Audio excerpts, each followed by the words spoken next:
Just how does it feel to finally be ready to fight again, to have something scheduled to where you can get back in the ring?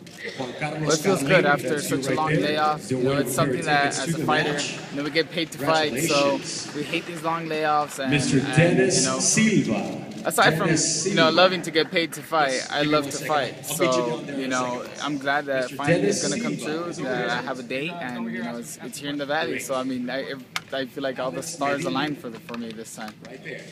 As far as the training, your father went a little bit into, but how has that been for you to go through the hand? It's been good.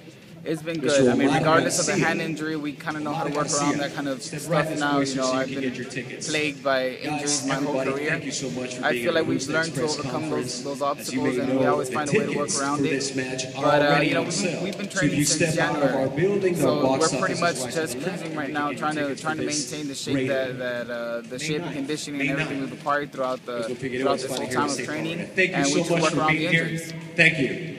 Talk about this, and you mentioned this up there, just being back home, fighting here, and the biggest fight here at State Farm Arena ever. I mean, like I said, I can't even begin to describe what emotions I'm feeling, and you know, seeing everyone here, and then the setup that they have, it kind of just, you know, I don't know. I feel like it's finally hitting me, because I would think about it before. It's like, it's just another fight, it's whatever. But you know, now I see the importance of this, not just for me, but for the Valley and for everyone here to be part of this with me. So it's just great, and I'm going to prepare like never before. Omar's going to be your first fight at 140 pounds. Same for Ricky Burns. What kind of challenge does that present?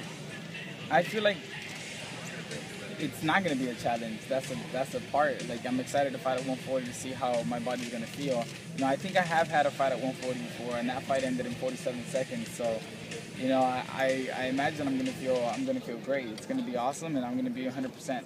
Having said that, I mean, you know it in the fighting world. The first battle is beating the scales. Cut into a 140 is going to be easier than 135. Yes. So maybe, as you say, it's not going to be a challenge. Maybe something even easier. Yeah. Well, you know, we have been putting on some more muscle, have been growing. So I hope it's not as hard. But you know, I've been maintaining my weight. You know, 15 to 20 pounds. You know, from 140. I've been, you know, kind of fluctuating between those. So we don't expect it to be a challenge, but you never know how your body's going to react. So we always prepare for the worst. Right.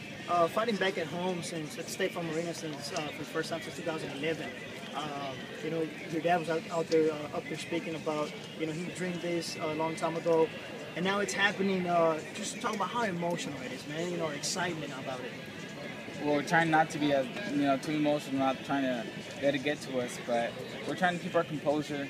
Like I said, this is huge, and it's something that you dream of, but when you see it happening in front of your eyes, it's still unbelievable. And it's, like I said, you know, it's really starting to hit us, but I think that's only going to help me focus even more so and try to be the best, you know, try to be the best me I can be that night. Omar, you talked about the contract negotiations. You're no longer with Golden Boy. How much of that was a distraction throughout just what you had to go through, and how much of that was an issue for you, do you think?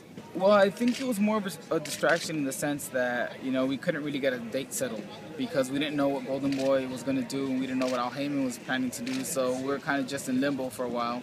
But we talked to him, and we're like, you know what, like Golden Boy, you know, if they don't make a move soon, I think we should just go ahead and look for a date because, you know, I need a fight. You know, you know, being away from the ring for that long is never a good thing, so we try to keep as busy as possible. You faced a lot of, I guess, media stuff. There's been stuff in the media about you moving up to 140 in the last fight, having everything, having the title taken away. How much of it plays as motivation to kind of prove more people wrong and to just get back out there to remind people what you can do? Well, yeah, I mean, I always have that motivation because there's always going to be someone doubting you. You know, whether it's a fan or family or even myself sometimes. You know, I have to prove myself. I am my biggest critic, but I know that I will be successful at 140 because I know the kind of mentality and the kind of work that I put in, you know, when I'm training. So it should be interesting at least. You know, if I don't win, I'm going to put up a good fight or I'm going to die trying. Omar, there's still people that are out there that are criticizing on your last fight, and there's still like talk. Maybe you didn't have your best fight on the last one out back in August. Can you talk a little bit more about coming out in this fight? Maybe to prove something or maybe to redeem yourself on that fight? No, you know, we as fighters, you never know what's happening behind the scenes. You know, there's so many things that can go wrong, you know, whether it's the weight or you get injured or you have an injury, you know, while you're fighting or trying to make weight. So I know fans like to criticize us a lot for when it comes to the weight situation or stuff like that, but they really have no idea what we have to go through. We really put ourselves through hell and back, and sometimes, you know, we do it 3 times in one camp, but you know, just to make it to the ring, it takes a lot, and I think people should just be appreciative of the fact that, you know, we're putting ourselves out there for them.